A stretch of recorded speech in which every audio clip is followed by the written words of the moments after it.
Digital cameras come in all shapes and sizes and with a large range of price tags. These cameras can be divided into three basic types based on their design and intended use: point and shoot, advanced amateur, and professional studio and SLR type. In modern digital cameras, there is a sensor and onboard computer that work together to capture the light reflected from the image and convert this information into the digital format. This sensor is a light-sensitive electronic chip called a charge-coupled device, or CCD unit. This small sensor converts and records light waves into tiny dots called pixels. The more pixels a sensor can record results in better image quality or better image resolution. Digital cameras are rated by the number of pixels they can record. The more pixels the camera can capture, the better its resolution.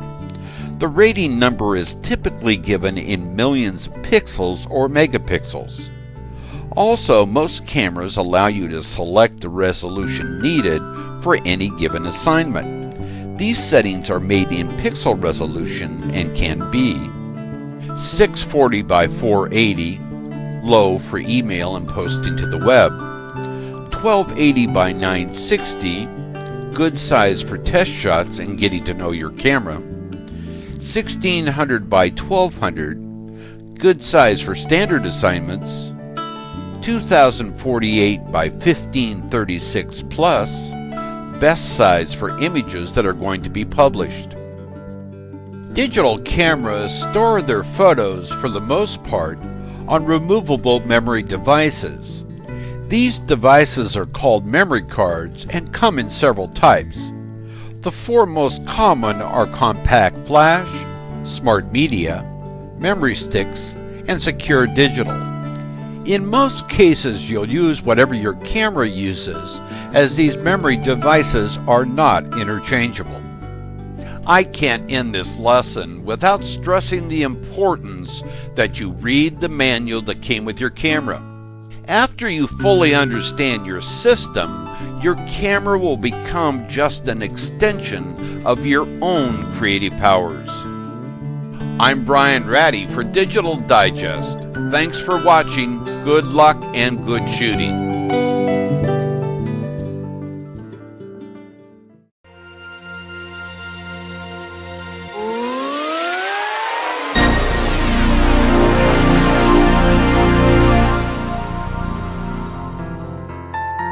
All digital cameras operate on the very same basic principles as the earliest pinhole cameras, and for that matter, any other camera ever made.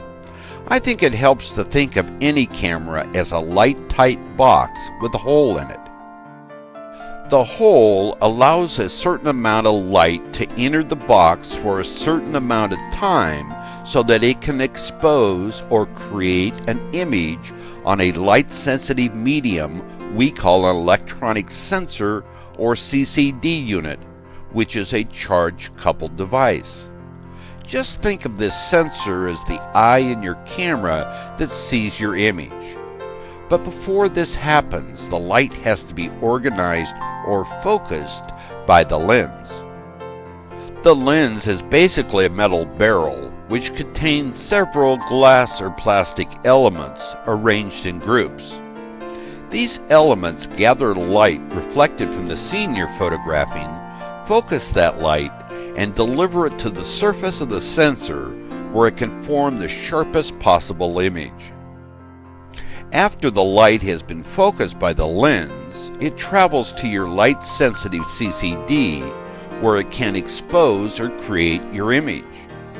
But before this happens, you must control the volume of light and the amount of time that light is allowed to expose the CCD.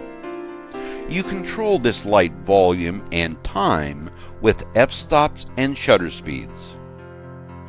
F-stops and shutter speeds work together to control the amount of light that reaches the electronic sensor built into your camera. An f-stop determines the size of the hole the light passes through, and your shutter speed the amount of time that light is allowed to reach the sensor. With the right f-stop and the right shutter speed, your picture will be correctly exposed, not too light and not too dark. Now you're probably thinking, wait a minute, my camera's automatic. It figures out my f-stops and shutter speeds for me. I don't have to worry about all these concepts. Just remember, it may say automatic on your camera, but that doesn't always mean automatically right. I use my digital camera in the automatic mode too, but I'm always aware of my f-stops and shutter speeds. I have to be, and you should start thinking that way too, because when you do, you'll be thinking like a professional photographer. F-stops and shutter speeds are very important concepts of photography. I encourage you to fully understand these concepts before you attempt to take any serious images. When you do, your pictures will improve. I'm Brian Ratty for Digital Digest. Thanks for watching. Good luck and good shooting.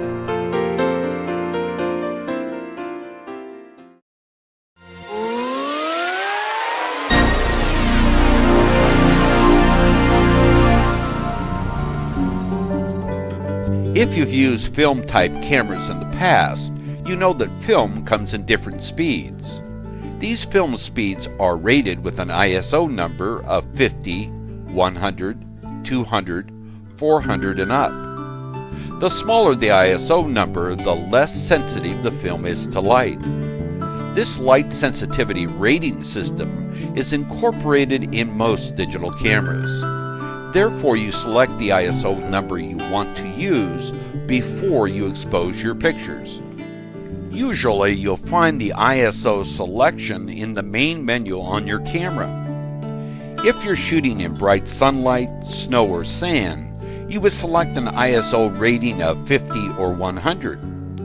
If you're shooting in the open shade or a brightly lit room, you may want to select a rating of ISO 200. But if you're shooting indoors using only available room light, you should select a rating of ISO 400 or more. The most obvious controls over exposure are the camera's aperture and shutter speed settings. Working in conjunction with the ISO selection, these adjustments regulate the amount of light reaching the image sensor. When these three settings are correctly set, your image will be correctly exposed. I'm Brian Ratty for Digital Digest. Thanks for watching. Good luck and good shooting.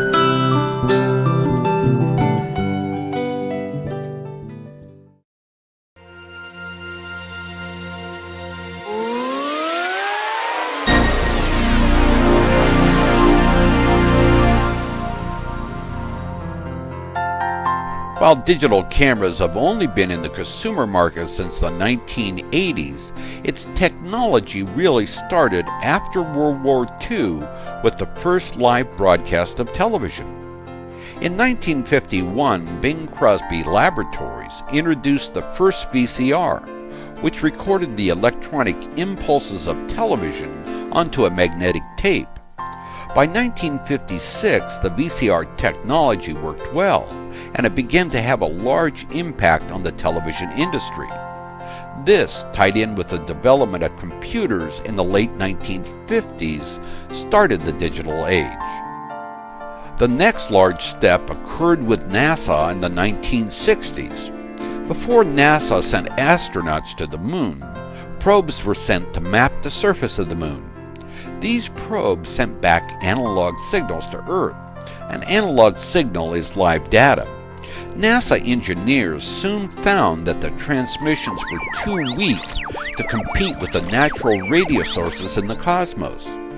Current television receivers could not decipher the images sent back from the moon, so NASA engineers had to find a way to enhance and sharpen the images. Thus, NASA and its scientists invented the digital image. This government agency has been and still is in the forefront of the development of everything from healthcare to computers, engineering to consumer products, but nothing out of their technology has had a greater impact than the development of digital imaging. The first digitized images were in black and white, called the grayscale. The scientists broke the scenes captured by a camera on board the spacecraft down into rows of small square dots, 800 across and 800 down, for a total of 64,000 dots or pixels. Each pixel was assigned a number from 0 to 255, corresponding to the intensity of the light and the grayscale. That number could be easily transmitted back to Earth as a data stream from the spacecraft. On Earth, these pixels were recombined in the correct order to recreate the photo taken. This is a quick, effective, and accurate way of transmitting images across the void of deep space. As this technique progressed, higher pixel counts were added, and later the introduction of red, green, and blue filters were installed in the spacecraft cameras, and with a triple exposure, NASA had full-color images. As these images reach Earth, they are downloaded, a method of transferring the data to a computer, and turned into a digital signal. Here, all noise and corruption of the data is removed. Today, NASA receives and examines images from deep space that are crystal clear and in full living color. They are still leading the way with cutting-edge technology for digital imaging. Digital photography as we know it has only been around for a couple of decades. Today, good consumer digital cameras can cost less than a few $100s, while professional systems can range from $2,000 to well over $5,000. In the near future, these costs will get lower and lower as digital capture finds more and more image-making applications. While the history of digital photography may be short, its future is sure to be bright and long. I'm Brian Ratty for Digital Digest. Thanks for watching. Good luck and good shooting.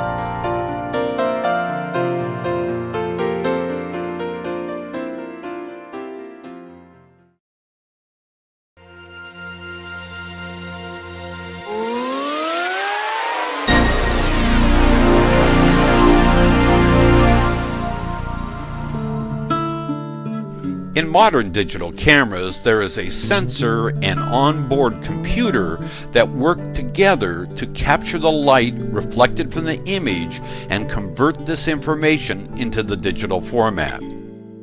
This sensor is a light-sensitive electronic chip called a charge-coupled device, or CCD. This small sensor converts and records light waves into tiny dots called pixels. The more pixels the sensor can record results in better quality images or better image resolution. If you're shooting color images, before the light waves hit the CCD, they are exposed to color filters that then record your image on the CCD in full color. Then the sensor sends an analog signal to a powerful computer chip called an image analysis, which uses software to extract the color and brightness data in order to construct the final image. From this chip, a digital signal is sent or written to some type of an image memory card, which has been inserted into the camera for storage. Today we rate digital cameras by the number of pixels that they can record. More pixels mean more detail can be sensed or captured. This number is typically given in millions of pixels or megapixels. A good rule of thumb is that 2 megapixels will give you an excellent 5x7 print, 3 megapixels an 8x10 print, and 5 megapixels an excellent 11x14 or larger print. But just because you might have a 3 megapixel camera doesn't mean that all of your images will be photographed at the highest resolution. If you did, you'd use up your camera memory very quickly.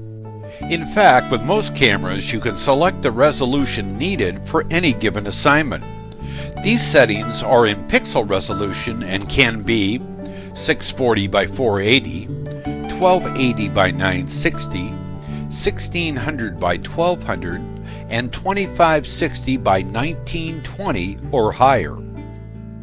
The final digital picture elements, or pixels, are arranged in a regular array of uniformly colored squares, so small as to be individually invisible. If you're shooting black and white images, these pixels would be displayed as shades of gray. In film-based black and white or color images, picture elements are randomly arranged dots of grain or clouds of dye. Film versus digital, which is better? When will digital replace film? Many photographers argue about the answers to these two questions, and that's too bad. The real important question to be answered is, how can we craft better images with the tools we have? Film-based photography is still the norm in the professional world and will continue to be so in the near future. Although digital cameras do offer some benefits that film doesn't, including immediate access to your photos and the ability to review shots on an LCD monitor as soon as they are taken. The LCD is a small color onboard camera monitor known as a liquid crystal display. This one feature can be a huge benefit. You can find out immediately if your images look good or not. You can then retake the ones that weren't successful while you're still with your subject. Plus, you can upload your images to your computer, to the web, or print them without waiting for processing. This additional feature is a big benefit for using digital photography. I'm Brian Ratty for Digital Digest. Thanks for watching. Good luck and good shooting.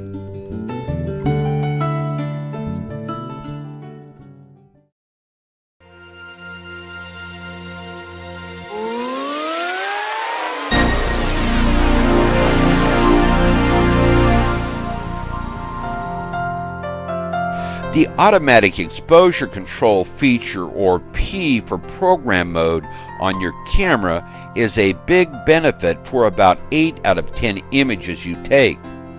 The convenience of having the camera automatically measure the brightness of the light and then set the correct shutter speed and aperture can be very useful, as it lets you concentrate on crafting your image. All light meters, including the one built into your digital camera, operate on the same general principles. Light-sensitive photocells regulate the amount of electricity flowing in the metering system. As the intensity of the light reflected from the subject changes, the amount of electricity flowing through the photocell's circuits change, and this is used by the auto exposure system to calculate the correct exposure. Light meters don't see a scene the same way you see it. The exposure meter or exposure control system in your camera is colorblind. Regardless of the scene, its subject matter, color, or composition, the meter measures only the overall amount of light reflecting from the scene. Since the light meter measures only brightness, how light or dark the scene is, and not color, the automatic exposure system then calculates and sets the aperture and shutter speed to render this level of light as middle gray or 18% gray in the photograph. This middle gray is what all light meters are programmed to render as exposure. Most of the time this works out very well because most scenes have an overall reflectance that averages out to middle gray. But some scenes and situations don't average out to middle gray. Scenes lighter than middle gray, such as snow scenes or bright sand, reflect more than 18% of the light falling on them. The auto exposure system doesn't know the scene should look bright, so it calculates an exposure that produces an image that is too dark. To lighten the image so it matches the original scene, you must override the camera's automatic exposure system to open up your aperture. Scenes that are darker than middle gray, such as deep shadows, dark foliage, or people with dark skin, reflect less than 18% of the light falling on them. To produce a picture with an overall tone darker than middle gray, you will need to override the automatic exposure system to close down your aperture. One way to ensure you will get the best exposure is to take 3 pictures. The first would be at the recommended setting, the second would be lighter, and the third darker than the original one. This process is referred to as bracketing because you're bracketing the suggested exposure. Many digital cameras have a bracketing mode that can do this procedure automatically. Most digital cameras have 4 basic recording or exposure modes. These modes are P or program, where the camera controls both the shutter speeds and the aperture settings; A or aperture priority, where the photographer selects the f-stop and the camera selects the correct shutter speed; S or shutter priority, where the photographer selects the shutter speed and the camera selects the correct aperture setting; M or manual exposure, where the photographer selects both the f-stop and the shutter speed. Exposure control is more than just concepts of good photography. Correct exposure control can set the mood and tone of your images. I encourage you to fully understand these techniques. When you do, both you and your images will improve. I'm Brian Ratty for Digital Digest. Thanks for watching. Good luck and good shooting.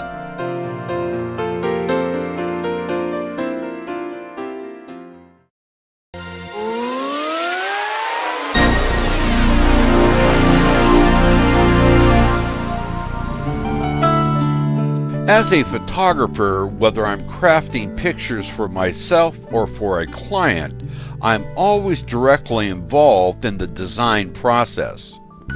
Like all aspects of visual design, photographic composition requires some planning and decision-making.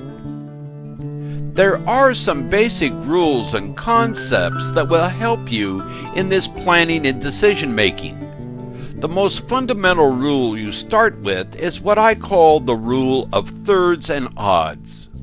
Let's look at the rule of thirds first. There are rational methods of composition.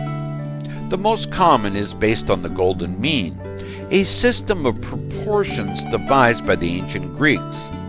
The rule of thirds advises us that important visual elements be placed at the intersection of grid lines or along any of the lines. Some photographers visualize this grid in their viewfinder as a starting point for their compositions. Principal dividing lines should be placed away from the center to avoid static compositions. Here we have 3 different looks at the same sunset. Note that the first 2 use the rule of thirds, while the last image is static without the use of the golden mean. This is a good illustration of why this rule is so useful in photographic design. Most photographers will tend to make these visual judgments intuitively, especially after they have practiced balancing visual weights in their viewfinder. The rule of odds can be interrelated with the rule of thirds. Static images like this one are usually out of balance. Here the 2 trees are positioned in such a way that the image is split into 2 halves. I stay away from main subjects in even numbers like 2, 4, or 6. Even numbered objects are just too static. Here a single tree has much more impact and interest. Odd numbers are best. Use 1, 3, or 5 main subjects within your image to help balance your design and composition. But that general rule does not work every time. Here we have a single subject, but the image is still static. Both the main subject and the horizon line are in the center of the image. Remember the rule of thirds. Learn to visualize your image in thirds, both vertical and horizontal, to help balance the composition. I'm Brian Ratty for Digital Digest. Thanks for watching. Good luck and good shooting.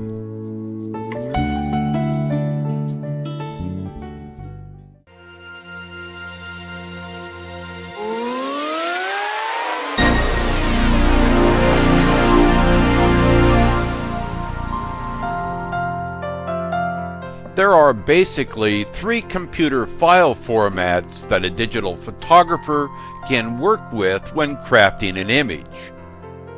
JPEG stands for Joint Photographic Experts Group, after the group that designed it had set forth its standards. The key word in their title is photographic. JPEG is a standard for photographs. Since photographs are what digital cameras are all about, this standard has been determined by most manufacturers to be the right one to use for storage and compression in their cameras. Compression is a very important concept when it comes to file formats. Some formats can record a large amount of data, and digital images are just large amounts of data, and compress the information so much that when you go to use the data again, some of the information is lost. While the JPEG format does some data compression, for the most part your image will not lose much of its original quality. What about the other formats such as GIFs and TIFFs? Let's start with GIF. This stands for Graphic Interchange Format. It's probably the most popular format used to create graphics for a website. Graphics such as illustrations, drawings, logos, and clip art. But it's not the best format for creating photographic images, as it compresses the image data too much. TIFF stands for Tagged Image File Format. TIFF is an excellent file format for recording and printing photographic images. It provides the highest resolution you can get in a digital image with hardly any loss due to compression. In fact, it's the format that many photographers recommend for making prints of digital images. But it's not the standard used by most manufacturers for storing and compressing images in digital cameras. As we've already noted, that standard is JPEG. Digital cameras store their photos for the most part on removable memory devices. Unfortunately, camera manufacturers tend to skimp on these devices and put very underpowered memory cards in the camera box. After you purchase your system, you will more than likely have to purchase additional memory devices for your camera. My camera came with a 16 megabyte memory card. 1 MB or megabyte equals 1 million plus bytes of data memory, which is just enough memory for me to take 4 or 5 images using my camera's top resolution. So how much do you really need? 32 megabytes would be a good start for a 2 megapixel camera, 64 megabytes for a 3 megapixel camera, and 128 megabytes for a 4 or 5 megapixel camera. Memory cards come in several types. The 4 most common are compact flash, smart media, memory sticks, and secure digital. In most cases, you'll use whatever your camera uses, as these memory devices are not interchangeable. Different file formats will relate in different ways with your camera's memory. Having an understanding of this relationship will help improve your image quality. I'm Brian Ratty for Digital Digest. Thanks for watching. Good luck and good shooting.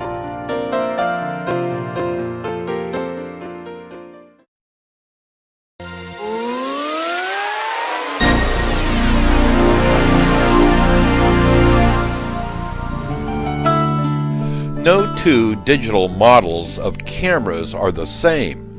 Therefore, my explanation of how your digital camera works is merely a generalization.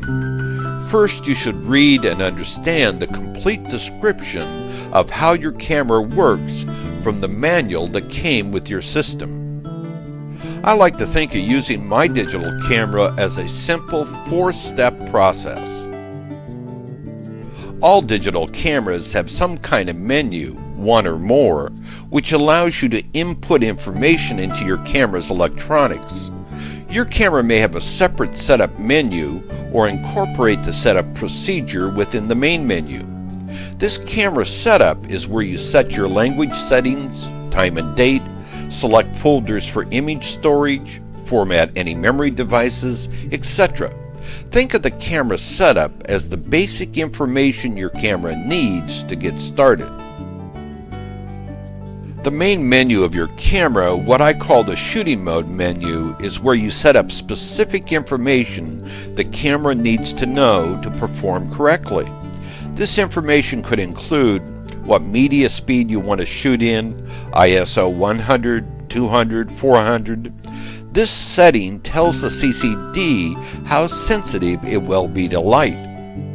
Will you be shooting indoors or outdoors? This helps set up the automatic white balance. Image size. What quality or size of image do you want to shoot? What file type is the camera going to record the image in, JPEG or TIFF? Light meter type. Do you want to use the standard settings for the light meter or something special like a spot meter setting? Will you be shooting a landscape, portrait, or close-up image? Flash mode, on or off, and at which level of operation? Full, half power, or flash fill? What special effects do you want to use, if any, and so on? All digital cameras have some type of dials or camera controls that you use when composing and shooting your pictures. These controls can include power on and off, shutter release, exposure settings such as full automatic, manual mode, shutter priority, aperture priority, zoom controls, focus lock, flash controls, etc. All of these quick dials should be easy to use and fully understood before you start taking any serious images. Most of these first 3 steps refine or turn on or off certain aspects of your picture-taking process, and many of these settings will cause some type of icon to appear in your viewfinder or LCD monitor. Unfortunately, every camera manufacturer has different design ideas on the look of these icons. These icons are very important as they give you a quick visual idea on how your camera is set up and what you want the camera to do. Therefore, you should read and understand all the icons as described in your camera manual. After you've completed your shots and recorded them into your camera's memory, you will need to download them to your computer and/or printer. Here you will have to use some type of connection from your camera to the download device. This probably will be a simple serial or USB cable that you connect. Also, you'll have to recharge your camera battery so it's ready to go for the next assignment. Recharging your camera battery is not just a simple process of plugging the power supply in and forgetting about it. Read carefully your camera manual about the specific procedures used for recharging your battery system. These 4 simple steps are the foundation of using and understanding your digital camera. Your list of settings may be longer or shorter, but in almost every camera, the process will be the same. I'm Brian Ratty for Digital Digest. Thanks for watching. Good luck and good shooting.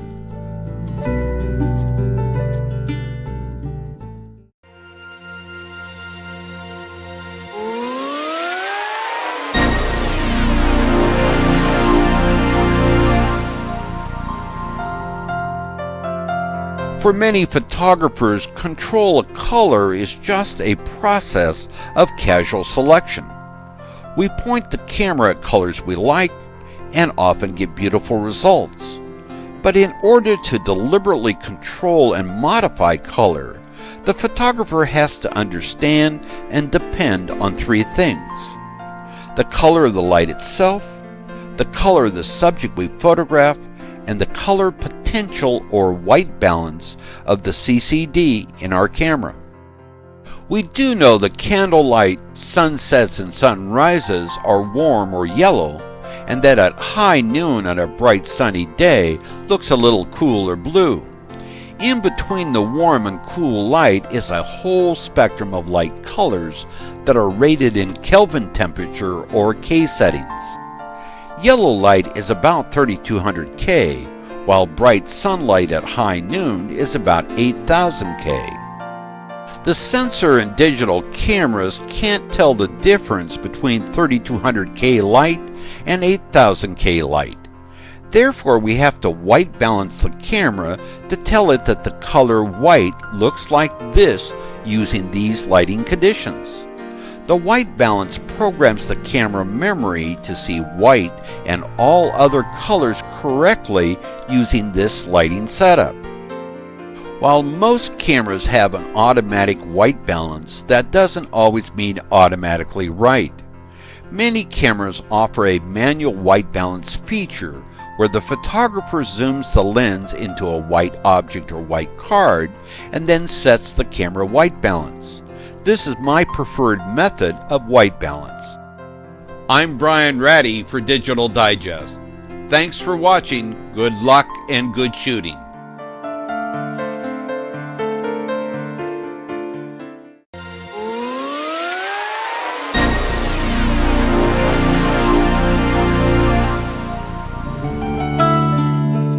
Digital cameras can be divided into three basic types based on their design and intended use: point and shoot, advanced amateur cameras, and professional studio and SLR type.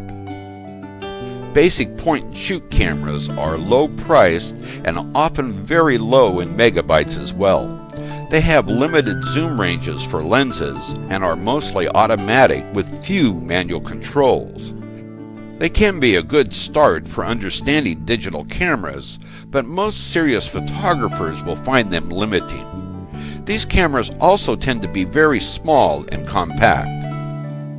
Advanced amateur camera models jump up in cost, but for many photographers this cost is well justified. These cameras have better lenses, higher megapixel sensors, better metering and autofocus systems. Also, these cameras have many user-set controls for manual operation, threaded lens fronts for filters and other accessories, and much more. These cameras pack a lot of payload for any photographer just starting out with digital capture. Professional models take the camera up another notch and offer total manual as well as automatic control, accessory lenses, add-on flash, and the best systems for metering and autofocus. In short, these cameras really perform in the hands of a skilled photographer. Digital cameras are rated by the number of pixels they can record. The more pixels the camera can capture, the better its resolution. The rating number is typically given in millions of pixels or megapixels. Also, most cameras allow you to select the resolution needed for any given assignment. These settings are made in pixel resolution and can be 640 by 480, low for email and posting to the web, 1280 by 960, good size for test shots and getting to know your camera, 1600 by 1200, good size for standard assignments, 2048 by 1536 plus, best size for images that are going to be published. An optical zoom magnifies the image using real multifocal length lens elements, while the digital zoom only enlarges the center 50% of the image. You should avoid using the digital zoom feature as it can degrade image quality. Magnification levels on optical zoom lenses are measured in degrees, such as 3x or 6x. A 3x optical zoom, for example, means that if the camera's minimal focal length is 35mm, then it has the ability to take pictures from 35mm to 105mm. The higher the X number, the better the zoom range. There are basically three types of viewfinders used on digital cameras today. They are optical, which is the best and found on true SLR cameras, electronic, which has a small color monitor inside the eyepiece of the camera viewfinder, and through the camera optics, which doesn't always see the same image your lens is seeing. The flash makes a burst of light for shooting inside or in low light conditions. The types of flash available vary from camera to camera. The flash built into most digital cameras have a limited range. On average, they do not work well beyond 12 feet, in comparison to external flash options, which can provide a much more powerful and versatile flash. Many low-end cameras only offer one shooting mode, automatic. Other systems allow you to select from such modes as portrait, sports, action, sunset, and night scenes. Digital cameras come in all shapes and sizes and with a large range of features and price tags. Therefore, it's important that you, the potential buyer, do some research before you purchase your camera system. I'm Brian Ratty for Digital Digest. Thanks for watching. Good luck and good shooting.